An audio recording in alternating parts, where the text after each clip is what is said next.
I find these lessons towards the end of the workbook have a nice way of encapsulating some of these just basic truths of the Course in such a very simple and succinct way, where it says, let not the things that I see in my world obscure the reality of what is truly there. And think about it. Maybe throughout this day you didn't feel very peaceful. Maybe throughout this day you didn't feel very loving. Maybe throughout this day you had a lot of grievances going on. What that's telling us, and what we're going to talk about tonight in this Christmas section, is those are the things that are obscuring the gift that Christ is offering us right now. That's why the Holy Christ is not born in us this holiday season, is because we obscure his sight by our world. The things that we value more than the awareness of love. And, sometimes there are things that we really do value. We think these are very important. But in the end, what's the most important thing is that sense of peace, love, which is our reality. So it says, let's just try to make a commitment the rest of this holiday season, because Christmas seems to be a great time for us to have that little extra oomph to want to be more peace-filled, to want to be more loving, to want to be more offering goodwill towards all mankind. So it says, let not my world, the thoughts that press on the truth, obscure the sight of Christ. And it says, I can obscure my holy sight. Did you know your sight was holy? See, that's the thing. We don't believe that. We think something happens to make us kinder, to make us nicer, to make us holy. But what this is trying to say is that is your inheritance. That's your gift. Nothing can make that, and nothing can take that away. You are holy. So if you're not recognizing that, if you're not experiencing that, then something is obscuring that. That helps me, because a lot of times I get up and I just feel blah. Have you ever gotten up and felt blah? Anybody? Yeah. We've all done that. We get up and we feel blah, and they say, that's not what you are entitled to. That's not your reality. And so what it's saying is your reality is this holy sight, and so you can obscure that reality by the way you view other people. And primarily that's what the Course is saying, is how we view other people. Now, other people can also be ideas, the way we view ideas, because there's usually someone that's come up with this idea. But those things can obscure our holy sight. Why? Not because it takes away our holiness, but it causes us to have our attention directed somewhere other than the truth. If Jesus is saying, here is the truth, and you go, no, today I just want to be irritated. Here's the truth. No, today I just want to be pissed off. No, here is the truth. No, today I just want to be unhappy. And we've all had those days, right? Where we've been pissed off, unhappy, and distracted.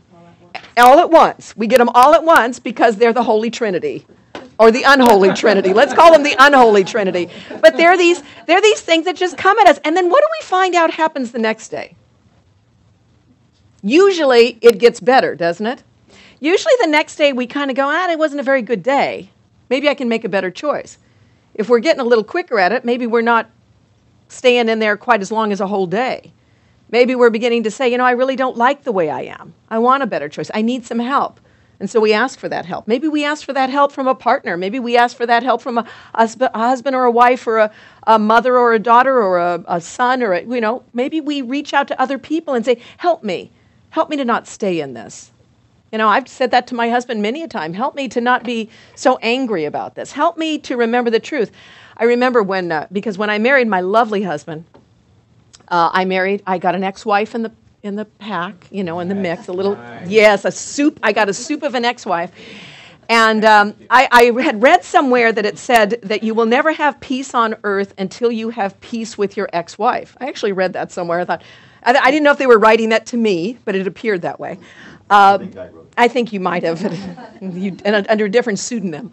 Anyway, but so I had this ex-wife, and she would kind of, be irritating at times. And there were two stepkids, or his two kids, who were not bad, but they just kind of would poke at you a little bit. And I would get so angry sometimes that when he would tell me, she would call, and then when he wouldn't tell me, she would call, I would get angry. And he says, well, what should I do? And I said, you always have to tell me, no matter if I get angry or not, you always have to tell me that she calls. And my getting angry is just what's going to happen. And so he would keep doing this. He would keep doing this, and I would keep asking for help, but he would keep doing this lovingly. And then one day I said to him, how do you put up with me? I'm mad when you tell me. I'm mad when you don't tell me. I said, well, how do you put up with me? He says, because I know that's not you. And I'll tell you, I have never forgot that. Because I think that that really is what God is saying to us all the time. I know this isn't you today. It's okay. You're going to move past this. You're going to get over it. Everything's going to be okay. You thought it was so terrible. It's not. And together we'll get past it. Together we'll move through it. And see, to me, that's what this lesson is saying. Don't get so caught up in the illusion. The illusion is here today and gone tomorrow. It's an illusion, after all. We're going to move past it.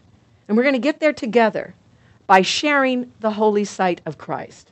This is your reality, not the other that you think, not the pain, not the fear, not the darkness.